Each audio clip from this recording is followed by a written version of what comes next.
Hey guys, it's Eli. I hope you're doing great because I know I am for sure. Because now that it's May, it means it's almost summer and I'm so excited for that. Yeah, and for this month I actually decided to do a plan with me video, which is a bit scary, but bear with me. So I basically filmed a time lapse of when I did my bullet journal for this month, and yeah.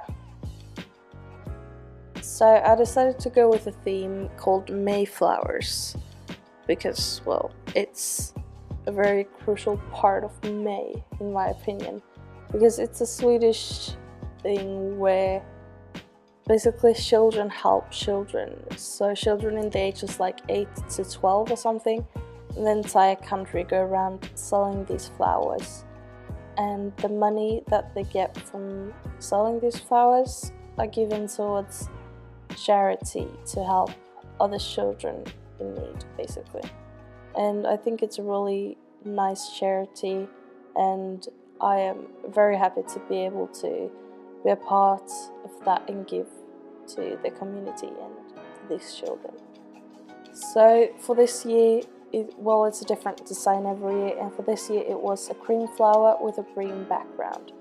And I actually kind of forgot that, so I actually started drawing in green on the flower, so I had to wipe that out. But it wasn't too much, so it's okay. I actually kind of like how these turn out, and I think it's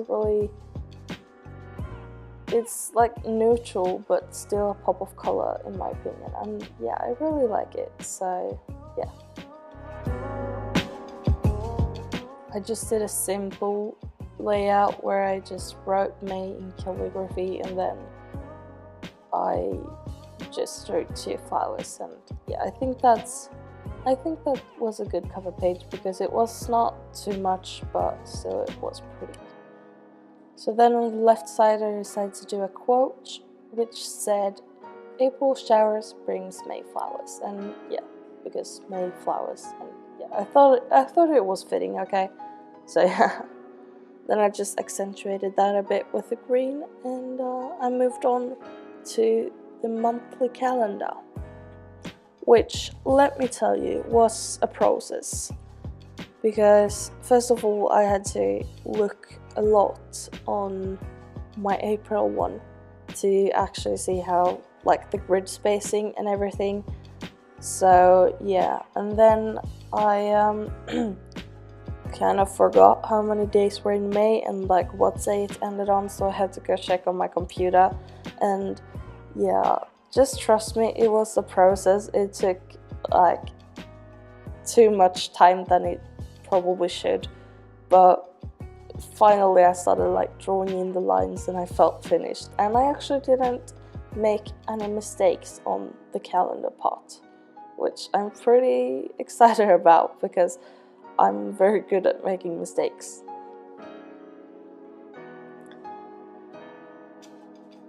So then I just basically numbered them, obviously, and yeah, I think the grid spacing is like 5 by 6 or 6 by 7. I don't really remember, but I don't think that they're too big or too small, and I think that's very good. Because I can fit like a few notes in there, but they're not taking over the entire page. I still had some room left for other things. So then I just drew a small Mayflower there, and yeah. Then I moved on to draw the outlines of my growth trackers for YouTube and Instagram.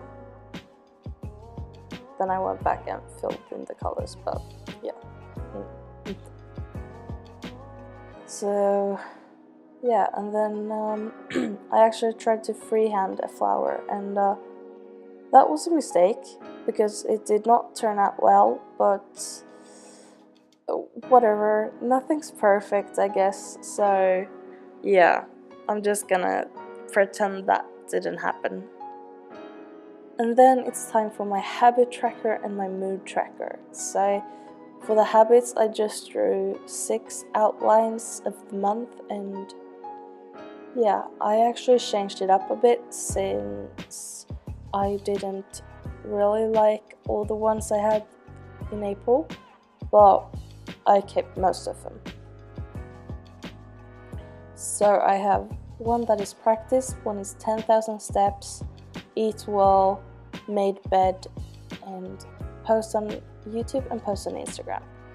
Then I just drew a small Mayflower there down at the bottom to, yeah, well, that's the theme, so that's why I drew it. Then for my mood tracker, I didn't do anything too exciting. I just wrote like all the dates on the left side in a column, and then at the top I drew a smiley face and a sad face and well, mediocre face, I guess, and then I just had to put a dot wherever I feel like I've been that day. Then for my sleep tracker, it's the same as last month. I just write all the dates and all the times, I guess, and then I just draw a line where I've been sleeping, basically.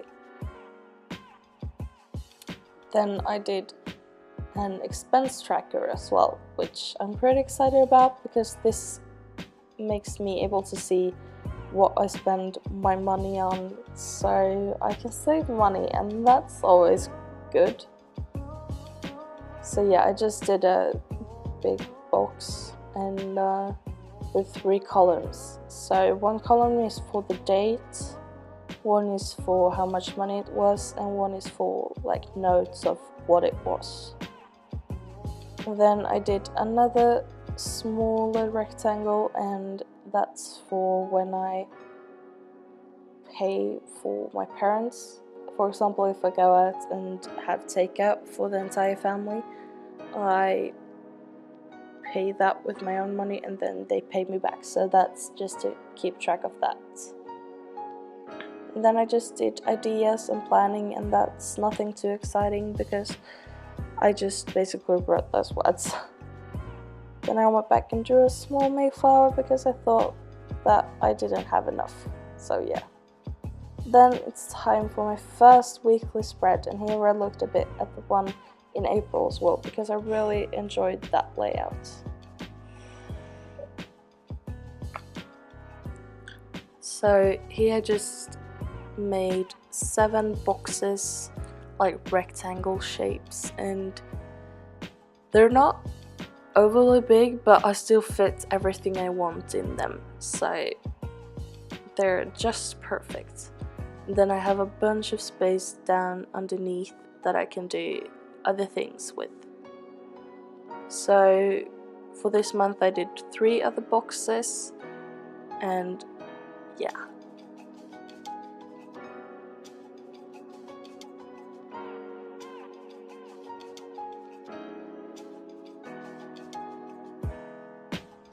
So one of the boxes is for to do things, like things I don't have a specific day to do, and then one is for practice and one is for driving. So the one for practice, I just write whatever I did for practice that day, and the one for driving is I write if I did any driving a day, I'll write how much of it I did. And that is because I'm planning to get my driver's license in a bit over a month, so I need to practice driving a lot. Then I just accentuated with some drop shadows and stuff with the green and drew a small Mayflower down in the corner. And yeah, that actually finishes this month's bullet journal, and I am really happy with how it turned out, even though the freehand flower was a failure, but it's okay. So yeah, I hope you liked this video, and I'll see you in the next one. Goodbye.